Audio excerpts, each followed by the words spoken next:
Bismillahirrahmanirrahim. Alhamdulillahi rabbil alamin. Wassalatu wassalamu ala asyrafil mursalin Sayyidina wa nabiyyina Muhammad ibn Abdullah Rasulil Amin wa ala alihi wa ashabihi wa man tabi'ahum bi ihsanin ila yaumiddin. Subhanaka la ilma lana illa ma 'allamtana innaka antal alimul hakim. Rabbi shrah li sadri wa yassir li amri wahlul 'uqdatam min lisani yafqahu qawli. Rabbi yassir wa la tu'assir wa bitamin bi khair wa ba'd.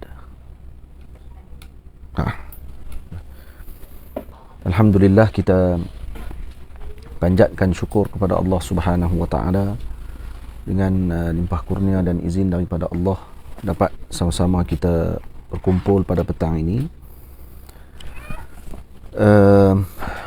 Saya muliakan Al-Fadil Ustaz Zuhair Abdullah, Mudir Mak Tahfiz Al-Imam Al-Syafi'i Matis Ulu Kelang, para guru Matis, para pelajar di Matis, ibu ayah, hadirin dan hadirat muslimin dan muslimat yang mengikuti majlis kita pada petang ini.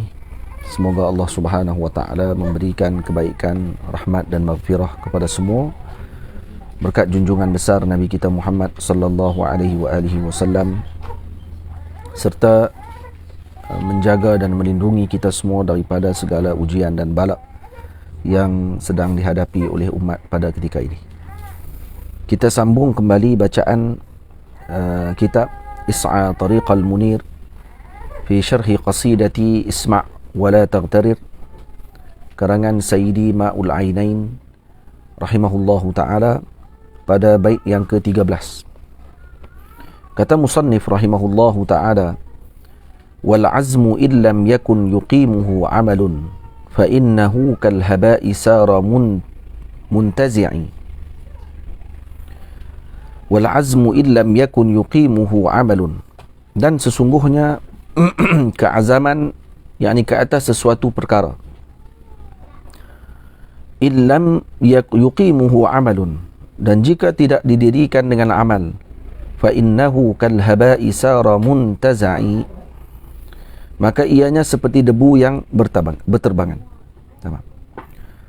Dalam bait ini Al-Imam Sayyidi Ma'ul Ainain rahimahullahu ta'ala menyebutkan kepada kita bahawa keazaman terhadap sesuatu yang ingin dilakukan, khususnya dengan apa yang telah disebutkan oleh beliau pada permulaan kitab ini dengan At-Tariq ilallah subhanahu wa ta'ala, keseluruhan jalan yang telah beliau sebutkan tadi, kalau tidak didirikan dengan amal, maka ianya seperti debu yang berterbangan.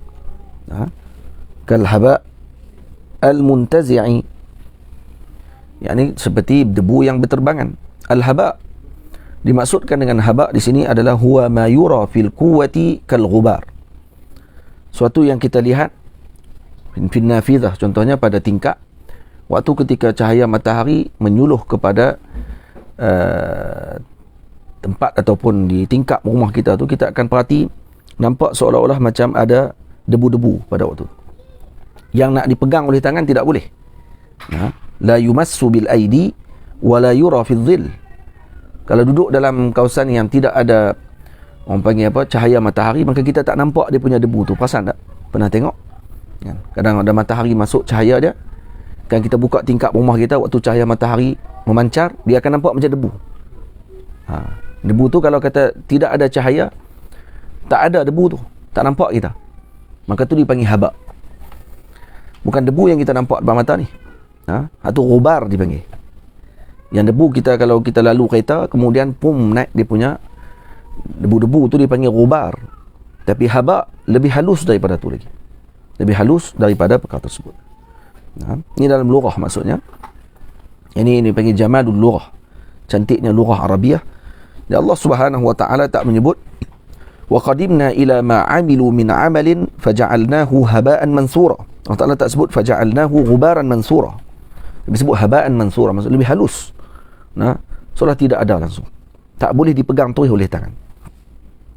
Dan bait ini ataupun rangkap yang ke-13 ini, Al-Imam Sayyidi Ma'ul Ainain rahimahullahu ta'ala mengambil iqtibas daripada ayat Allah Subhanahu wa ta'ala, wa qadimna ila ma 'amilu min 'amalin faj'alnahu haba'an mansura. Jadi mansur maksudnya mufarraq, ai muntazi', maksudnya akan berpecah. Begitulah kalau seorang yang berazam ataupun berniat untuk melakukan suatu amal tetapi tidak bergerak ke arah untuk melakukan amal tersebut. Tamam. Jadi kerana itu kalau kita lihat dalam sebahagian tulisan para ulama dan ucapan para ulama, mereka membahagikan khawatir ataupun lintasan-lintasan hati ini kepada beberapa bahagian dan martabat. Tamam? Ini disebutkan oleh sebahagian ulama dalam syair mereka yang mereka sebutkan apa dia? Maratibul qasdi qamsun hajizun zakaru.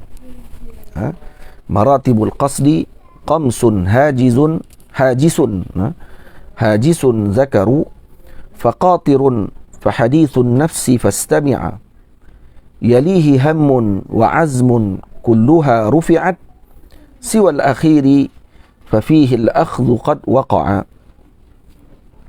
Maratibul qasdi, martabat qasad ataupun kalau disebut bahasa kita ni qasad lah, no? Qasad ataupun niat seorang tersebut ada 5 martabatnya.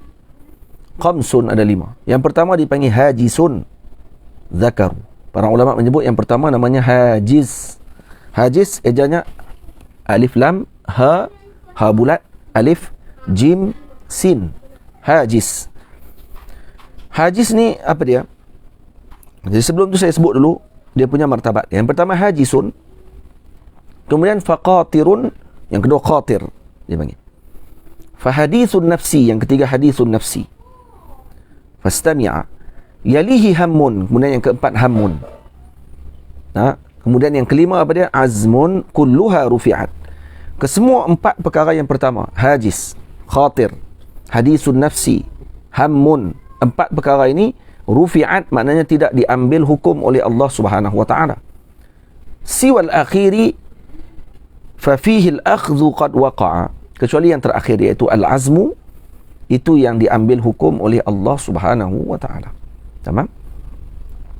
Maratibul qasdi qamsun hajisun zakaru faqatirun fahadithun nafsi fastami'a yalihi hammun wa azmun kulluha rufi'at siwa al-akhiri fafihi al-akhdhu qad waqa'a. Tamam? Ulang insya-Allah kita akan ingat syair tersebut. Tamam? Jadi hajiz ni apa dia? Apa beza hajiz? Apa beza hajiz dengan qatir? Dengan hadisun nafsi, dengan ham dan juga dengan azm. Disebut oleh al-Imam Sayyidi Ma'ul Ainain, al-hajiz huwa alladhi yumi'u 'ala al-qalb wa yarji'u min ghairi murur. Tamam? Maksudnya hajiz ni adalah lintasan yang dia akan hadir ke dalam hati dan berlalu. Yarji' min ghairi murur, dia orang panggil apa, lintasan yang terlalu cepat. Kata Maulana Syekh Abdul Aziz Syahawi ketika mensyarahkan perbezaan di antara 5 ini, beliau bagi contoh mudah dengan kalau kita duduk di tepi jalan, nampak kereta lalu. Jadi laluan kereta tadi, kereta-kereta yang lalu depan, bila lalu itu dipanggil apa? Hajiz. Kerana dia tidak terlintas dalam hati kita. Dan kemudian khatir huwa alladhi yamurru 'ala al-qalbi min ghairi istiqrar. Manakala khatir pula adalah yang melalui hati kita. Jadi kalau lalu tak perasan langsung, huwa alladhi yumi'u 'ala al-qalb wa yarji' min ghairi murur. Maksudnya dia hanya terdetik. Itu dipanggil hajiz. Detikkan hati tadi dipanggil hajiz. Khatir ni macam kereta yang lalu tadi. Kereta yang lalu, tapi tak terhenti kita dengan satu bentuk kereta tersebut. Tamam? Min ghairi istiqrar. Maksudnya murur 'ala al-qalb, seperti kereta yang bergerak tanpa kita terhenti pada bentuk kereta yang tertentu. Bila mana kita berhenti pada kereta yang tertentu, contohnya tengah lalu kereta lalu, lepas tu kita ternampak satu kereta warna merah dan terhenti hati kita pada kereta merah tersebut, maka dipanggil apa tu? Hadisun nafs. Masa terhenti tu dipanggil hadithun nafs. Masa lintasan tadi ni, lalu tadi, itu dipanggil qatir. Nah, baik. Jadi hadithun nafsi apa dia? Alladhi tatahaddatsu bihi an-nafsu wa rubbama nazarat fihi hal taf'aluhu mathalan aw la taf'aluhu lakin laysa lahu kathiru istiqrar bal tansarifu anhu sari'an. Dia terdetik dalam hatinya, ya. Kalau kita bagi contoh kereta tadi, terdetik dalam hatinya, kemudian dia maksudnya tidak terlalu lama, hentian detikkan hati kita tadi ini tak terlalu lama, ya? Bahkan dia akan pergi dengan cepat selepas itu. Manakala hamun apa dia? Huwa alladhi yataraddadu fil qalbi kathiran hatta yahtamma al-mar'u bi fi'lihi lakinnahu rubbama tarakah. Manakala hamun pula adalah taraddud. Mula kita tanya, kereta tu siapa punya? Bila dia beli? Jenis apa? Dia mula tanya pada ketika sebut, maka dipanggil ham. Kerana dia taraddud fil qalbi kathiran hatta yahtamma al-mar'u bi fi'lihi. Sehingga dia mengambil berat dengan perkara tersebut. Dan dia nak tahu siapa pemilik kereta tadi dan sebagainya, dipanggil ham. Manakala azm adalah la ba'dahu illa harakatul jawarih lil amri.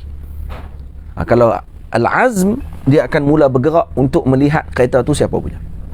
Dia mula bergerak jalan untuk pergi, iaitu sebab tu disebut kata tidak ada azam melainkan setelahnya adalah harakatul jawarih.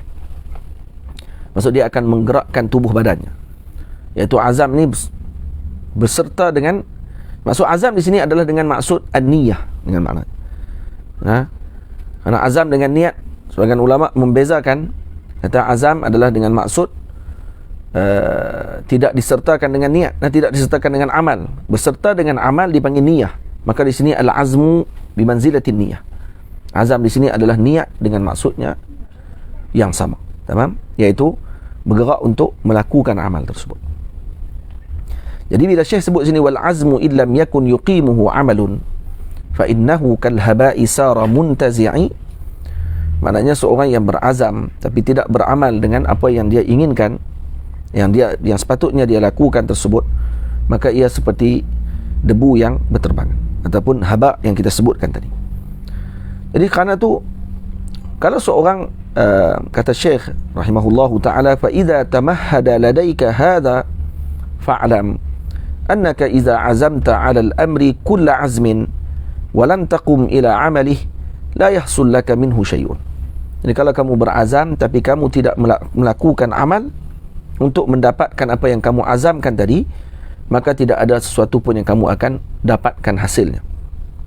Jadi ini adalah sebagai suruhan dan dorongan daripada Al-Imam Sayyidi Ma'ul Ainain untuk muridin, para murid, menjalankan apa yang mereka azamkan yang kebaikan.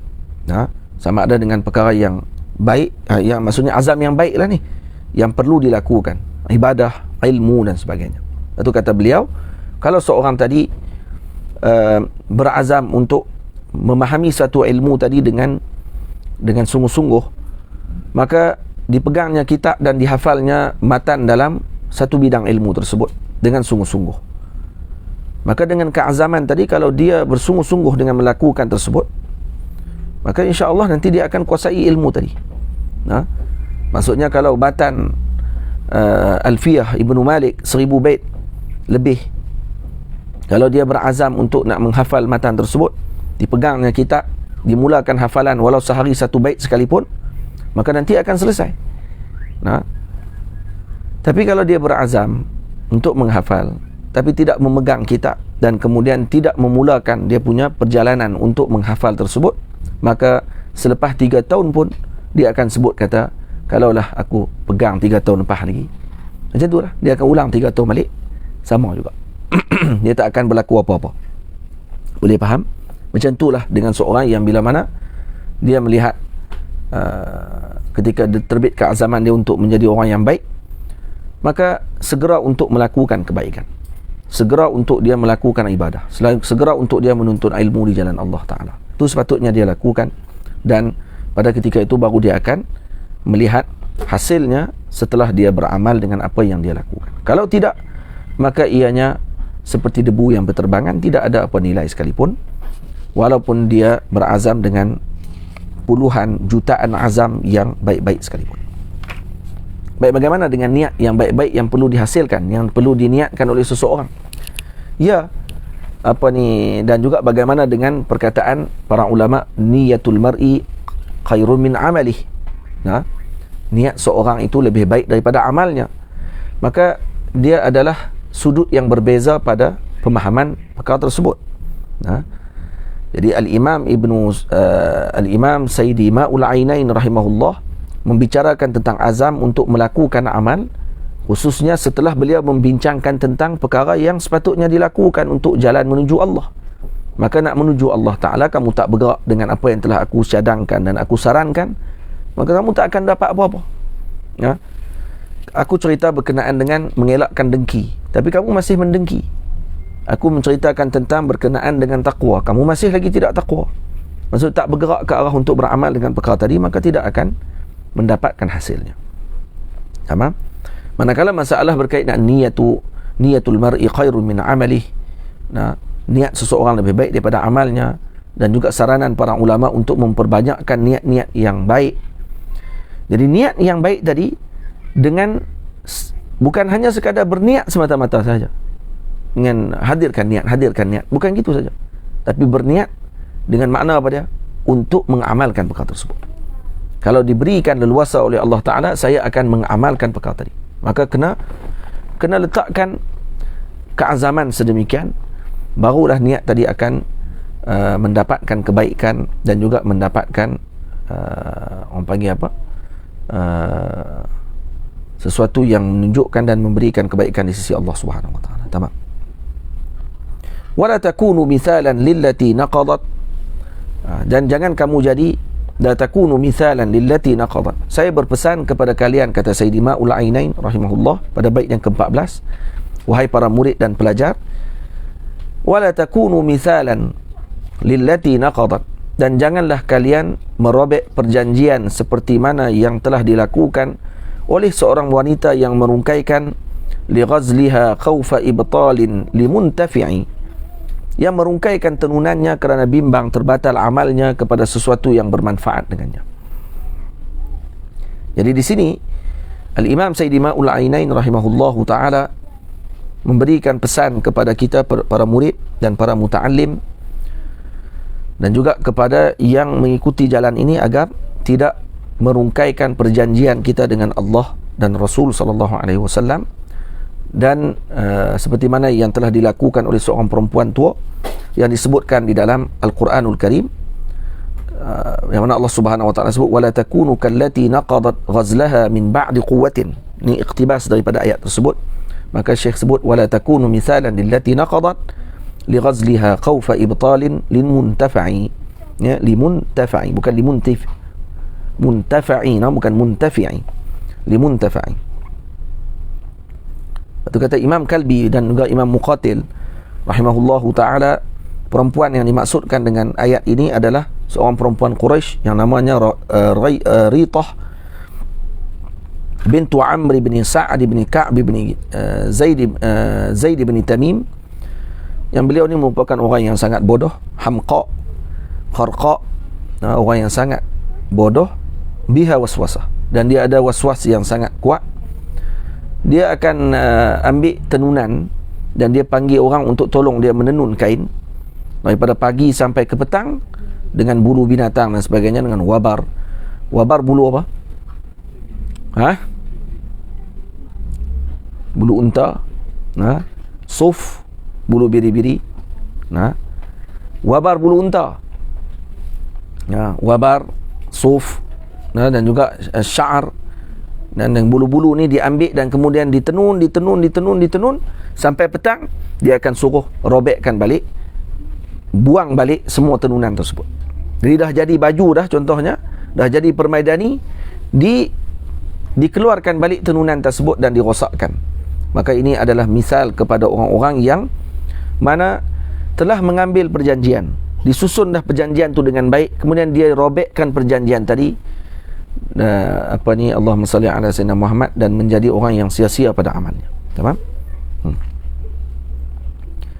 Wa abidun yang ke-15, bait yang ke-15, wa abidun fawqa harfin dhammuhu zahara wa aqidun lil hawa ilahahu syani'i. Dan dalam bait ini disebut ada dua kelompok yang tercela, iaitu yang pertama abidun fawqa harfin dhammuhu zahara, iaitu yang pertama hamba yang beribadah dengan syak wasangka dan celaannya itu jelas di dalam Al-Quranul Karim, yang Allah Ta'ala sebut dalam Al-Quran, wa minan nasi man ya'budullaha ala harfin. Ala harfin dengan makna apa harf di sini? Ala syakkin, maksudnya harf dengan makna syak. Tamam? Yani orang yang beribadah kepada Allah Subhanahu wa Ta'ala dengan syak.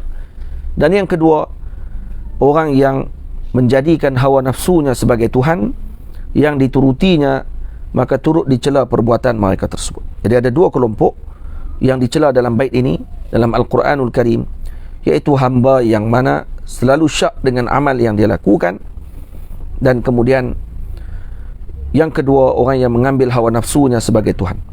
Faham? Sebab tu orang yang syak dalam agama ini, ataupun yang syak pada agama Allah Subhanahu wa Ta'ala, datang syak dalam hatinya, innahu ya'budullah ala harfin, mereka ni seolah beribadah kepada Allah Subhanahu wa Ta'ala ala harf, maksudnya di hujung, ala taraf, mungkin dia akan wuku', jatuh bila-bila masa. Itu termasuk makna harf. Dan kerana dia tidak masuk dalam ala haddis sabati wat tamakkun, dia tak duduk pada tempat yang sabat, atau orang yang duduk pada hujung tempat yang tertentu, kan kita duduk di hujung, maka dia akan jadi terhoyong-hayang, maksudnya kemungkinan untuk jatuh tu mungkin. Macam itulah keadaan orang yang ya'budullah ala harfin. Lepas tu dalam Quran Allah Ta'ala sebut, fa in asabahu khairun, maksudnya ada kelompok manusia yang bila mana mereka mendapatkan kebaikan pada tubuh badan mereka, luas pada rezeki mereka, itma'anna bih, maka mereka akan tenang, yani radiya bihi wa sakana ilaihi, rasa tenang waktu tu ketika dapat kebaikan. Fa in asabathu fitnatun, tapi ketika mereka diberikan ujian balak oleh Allah Subhanahu wa Ta'ala pada tubuh badan mereka, dikenakan dengan sakit, rezeki mereka ditarik pada ketika tersebut, inqalaba ala wajhi, maka itu akan menyebabkan mereka akan murtad, kembali semula kepada agama yang sesat, dan juga membunuh diri mereka.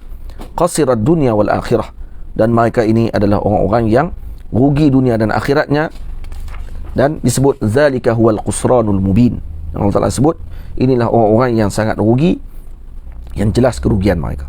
Jadi ayat ni diturunkan kepada kaum di kalangan A'rab ataupun di kalangan A'rabi, iaitu kelompok Badui, yang mana mereka masuk Islam, datang ke Madinah Al-Munawwarah, bertemu dengan Sayyidina Rasul sallallahu alaihi wasallam daripada kampung.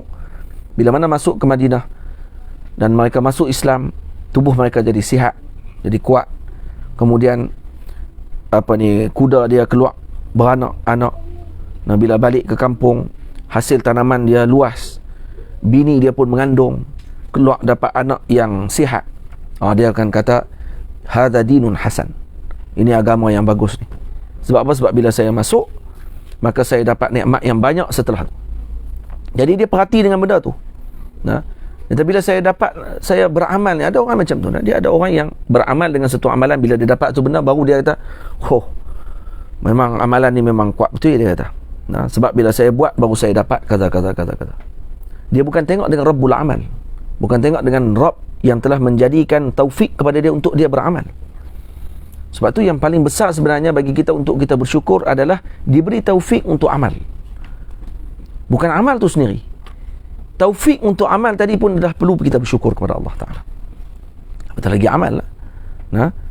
Sebab tu kalau kita Allahumma salli ala sayyidina Muhammad, hamba yang bersyukur ni, maka dia akan bersyukur daripada permulaan perkara tersebut. Diberi taufik oleh Allah Subhanahu wa Ta'ala untuk dia beramal, itu adalah nikmat yang terbesar. Faham? Ini macam ni, orang ni diberikan dengan Islam. Maksudnya kalau kita nak bersyukur dengan nikmat Islam yang Allah Ta'ala beri, dengan iman yang Allah Ta'ala beri, Takkan mampu kita bayar dengan pujian syukur kita semata-mata dengan lidah semata-mata. Mau tak mau kita kena lakukan dengan amal kita. Kita kena tunjukkan dengan apa yang telah diarahkan oleh Allah Subhanahu wa taala dan meninggalkan apa yang dilarang oleh Allah Subhanahu wa taala. Tapi sebaliknya, ketika mana mereka diberikan ujian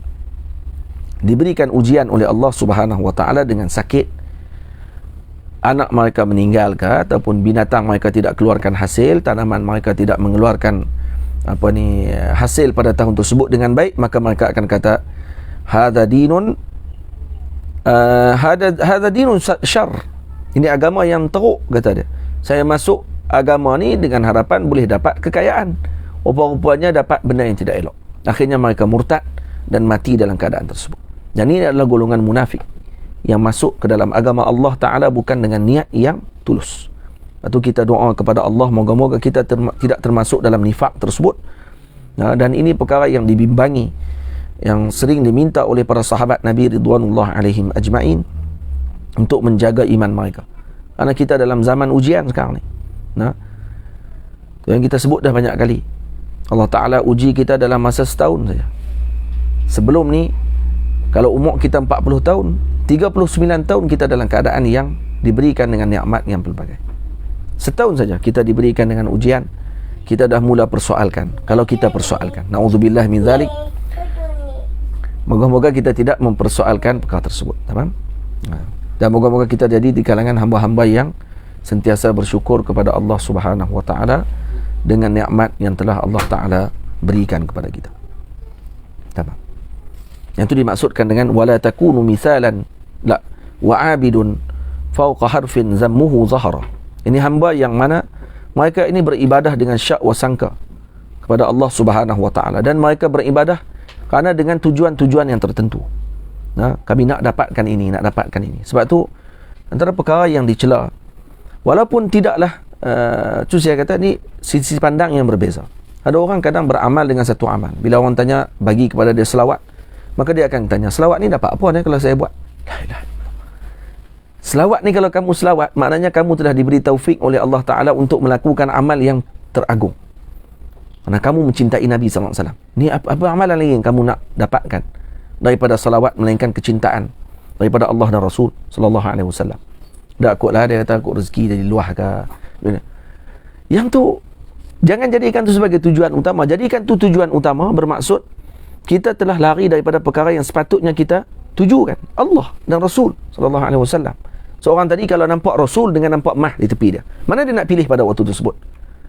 Dia nak harta pada waktu itu daripada Rasul sallallahu alaihi wasallam. Patutnya kalau dengan selawat yang dia amalkan, dia nampak Rasul sallallahu alaihi wasallam, bukan lagi nampak dengan perkara-perkara yang dia akan dapatkan. Diberi taufik oleh Allah untuk dia memegang tasbih, untuk dia mengucapkan sallallahu alaihi ya Rasulullah, Allahumma salli ala Sayyidina Muhammad, dengan apa sirah sekalipun selawat yang dia ucapkan pada hari tersebut. Ini taufik yang besar yang Allah Ta'ala berikan. Karena ada orang 24 jam tidak mengucapkan selawat. Siapa? Kufar. Orang yang tidak beriman kepada Allah Ta'ala, bila dia nak ucap selawatnya, tak diberi taufik kepada dia, tak diberi Islam kepada dia. Tamam?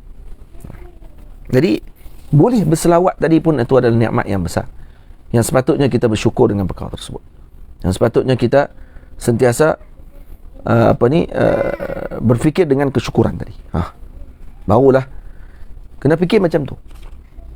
Macam mana Nabi sebut dalam hadis berkenaan dengan kelebihan amalan sekian, kelebihan amalan sekian, nanti kita sebut sebelum ni.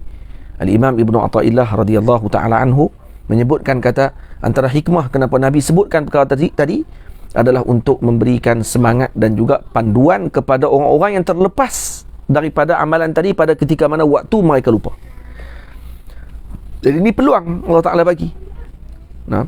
Kalau dia nak buat amalan apa yang masa tu kecil tapi pahalanya besar. Kerana saya dah tertinggal lama dah. Umur 40 baru saya nak berubah ni. 40 dah ni umur. Ada umur 60 dah baru nak teringat dengan Allah Ta'ala. Jadi saya nak buat macam mana? Saya nak pilih amalan yang terbesar. Maka ni hikmah dia diberikan amalan tadi. Tapi jangan buat kerana tu. Ya, kamu tahu Allah Ta'ala sebut, Nabi sebut dalam hadis, baca qul huwallah 3 kali bersamaan dengan satu khataman Al-Quran.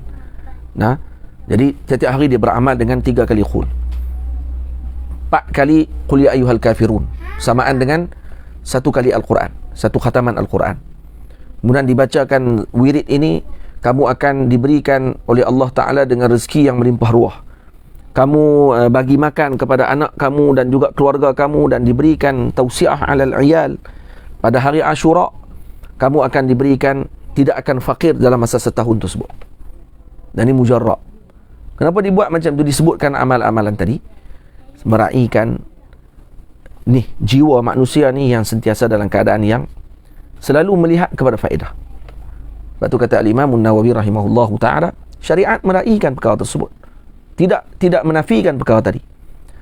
Cuma orang yang telah belajar, orang yang telah tahu kedudukan yang lebih tinggi, rugi kepada dia untuk dia memilih bagi kedudukan yang rendah kalau dia boleh sampai kepada tempat yang tinggi. Faham? Itu orang yang himmah dia qasirah, dia akan tetap memilih dengan yang rendah. Tak, patutnya dia usaha untuk dapatkan yang tertinggi. Ya, sebelum ni saya beramal kerana nakkan pahala sekian. Saya beramal kerana nakkan ini. Tak. Sekarang setelah saya belajar, saya dah mengaji, saya dah tahu tentang kedudukan tersebut. Apakah alangkah eloknya kalau saya beramal tadi terus kepada Tuhan yang memberi pahala, bukan kepada pahala itu sendiri. Lepas tu kalam Al-Imam Sayyidatuna Rabi'atul Adawiyah, ketika dia ucapkan kata, saya Allahumma salli ala Sayyidina Muhammad, masuk syurga ke tidak masuk syurga ke ya Allah, itu tidak penting bagi saya. Yang penting saya dapatkan Tuhannya syurga. Faham? Kurang tu lah ayat dia. Maksudnya syurga ke neraka ke tidak penting bagi saya. Yang penting mana yang diredai oleh Tuhan saya, mana tu yang saya letakkan diri saya. Ada orang yang kata ni batiniah tu ya. Bukan batiniah, ni orang yang batinnya tadi ni, sarirah dia tadi adalah orang yang melihat kepada yang lebih tinggi yang sepatutnya dia dapatkan pada waktu tersebut. Faham? Nah, sebab tu betulkan kita punya niat kita dalam amal untuk kita mendapatkan redanya Allah Subhanahu wa taala, redanya Sayyidina Rasul sallallahu alaihi wasallam, daripada kita dapatkan gharat duniawi dengan amal yang kita lakukan. Faham? Jangan saya solat hari ni kerana tak mau bagi masuk neraka. Ya, amal abid macam tu, hamba macam tu. Hamba dia punya keadaan dia, kalau dia buat kerana takutkan tuan dia akan melakukan atau menghukum dia pada ketika tersebut. Hari ni kalau kamu tak buat kerja sekian-sekian, kamu takkan dia bagi makan. Maka hamba pun takut, dia pun buat amal. Maka ni amal hamba, kata Imam Nawawi rahimahullah. Dan ada amal saudagar. Amal saudagar macam mana? Saudagar yang mana dia buat kerja satu benda, dia nak keuntungan. Dia macam main saham lah. Dia takkan pergi labur kalau kata dia tak dapat untung. Dan takkan nak melabur kat satu syarikat ataupun satu perniagaan yang dia takkan dapat untung. Dia akan tengok tempat yang dapat untung dekat dia. Makanya amal saudagar. Orang yang buat amal kerana nak untung, amal saudagar. Nah, ini amal tujar dikatakan oleh Al-Imam An-Nawawi rahimahullah. Amal tujar. Ini tujar macam tu. Kalau buat apa sikit tanya, ni dapat untung tak? Berapa untung dia? Nah, berapa persen dia akan dapat? Kata-kata dia akan tanya macam ni. Kata, berapa saya nak labur kalau kata saya tak dapat keuntungan apa? Berapa saya nak amal kalau kata tak dapat pahala besar-besar? Lekeh buang masa saya. Buang masa. Faham? Dan ada amal ahrar, orang-orang yang merdeka, yang mereka tidak tanya langsung tentang apa, kerana mereka tidak terikat dengan apa-apa. Yang mereka inginkan adalah kecintaan Allah dan Rasul sallallahu alaihi wasallam. Maka mereka tidak lakukan amal kerana takutkan sesuatu, kerana inginkan sesuatu, kerana perlukan kepada faedah yang tertentu.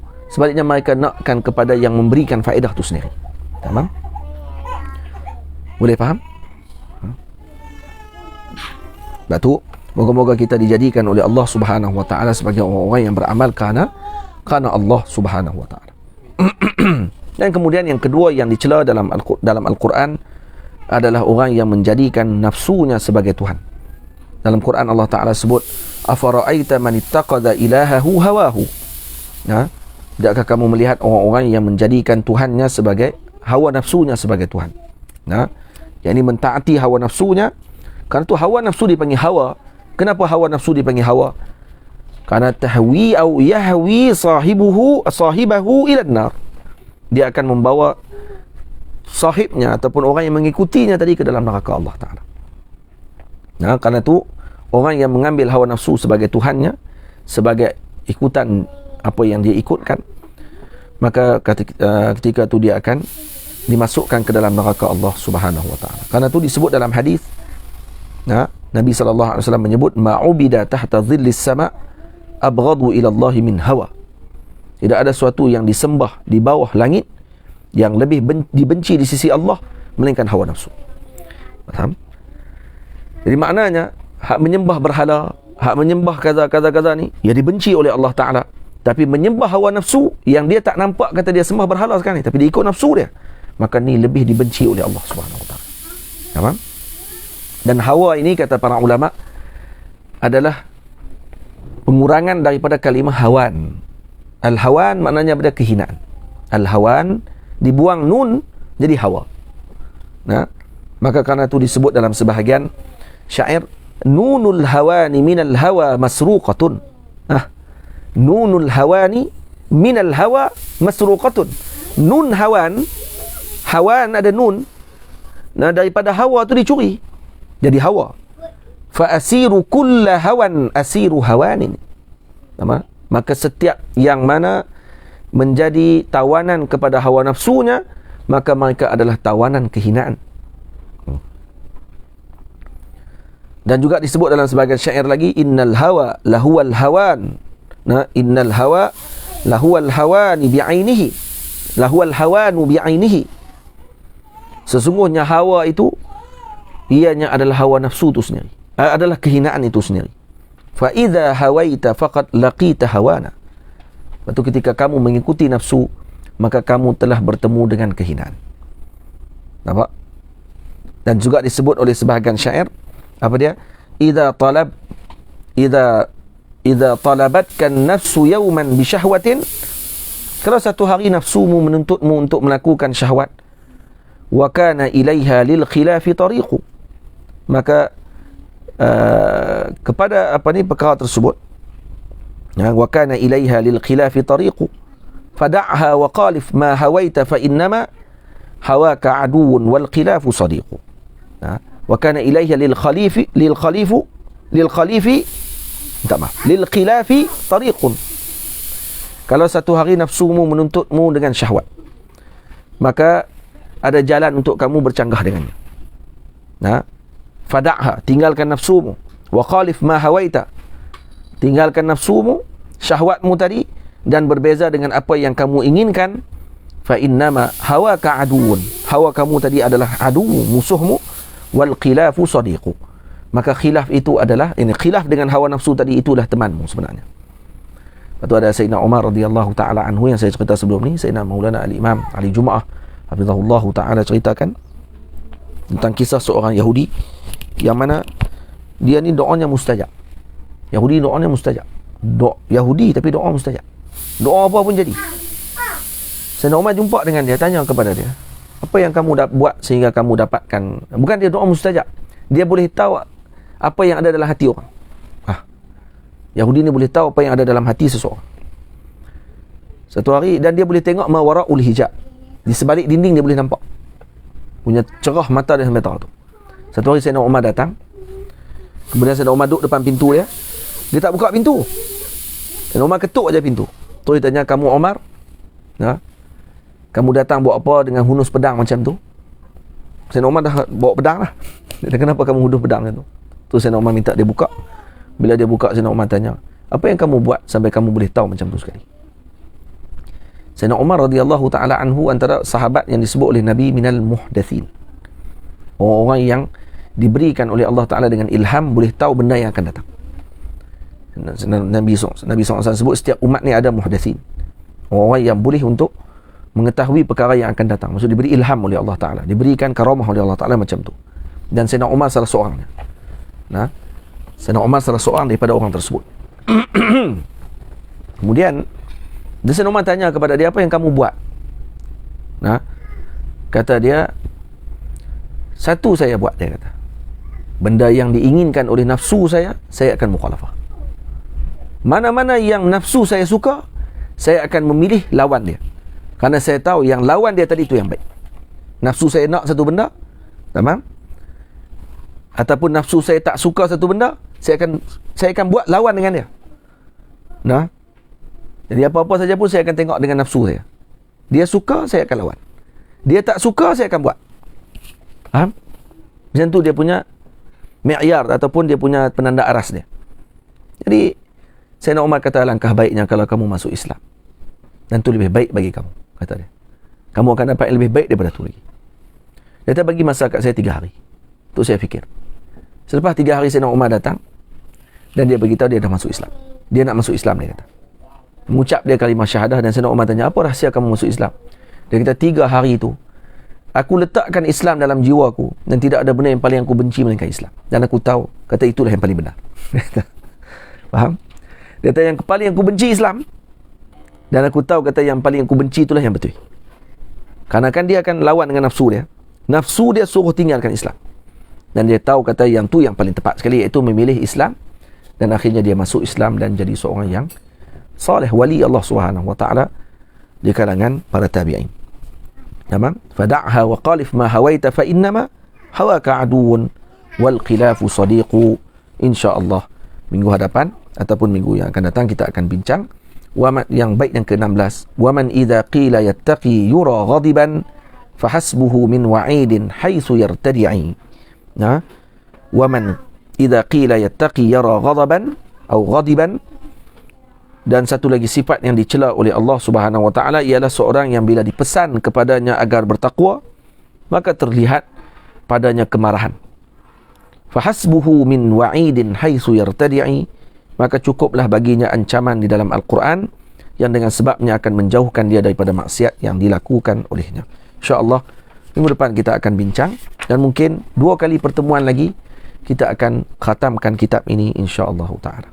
Pertemuan kali yang kedua nanti kita akan baca lebih kurang dalam 1-2 bait. Pertemuan yang satu lagi selepas maksud 2 kali pertemuan lagi lah, kita akan tamatkan dan khatamkan kitab ini insyaAllah ta'ala. Dia akan dimaklumkan. Mungkin saya akan maklum pada Ustaz Zuhair tentang majlis khatamnya tersebut. Hari yang masuk majlis yang kedua nanti insyaAllah. Selepas ni lah, hari ni dah sampai bait yang ke-16, bait yang ke-15, minggu depan bait ke-16, 17 dan 18 mungkin kita baca. 19, 20, 21 kita akan baca pada pertemuan yang satu kali lagi. Dan moga-moga Allah Ta'ala panjangkan umur kita, amin ya rabbal alamin, untuk menyelesaikan bacaan kitab ini. Dan Alhamdulillah telah hampir sampai kepada penamat bagi kitab ini yang sangat berkat. Dan moga-moga Allah Ta'ala berikan kebaikan kepada Al-Fadhil Ustaz Zuhair, dan juga kepada seluruh warga Matis, dan juga kepada seluruh warga Zawiyah Nasiriyah, dan seluruh yang mengikuti majlis kita yang sentiasa mendoakan dan juga memberikan sokongan yang kuat kepada Matis dan juga kepada pihak Zawiyah Nasiriyah. Moga-moga Allah Ta'ala beri kebaikan kepada semua. Aqul qawli hadza astaghfirullahal azim li wa lakum. Assalamualaikum warahmatullahi wabarakatuh.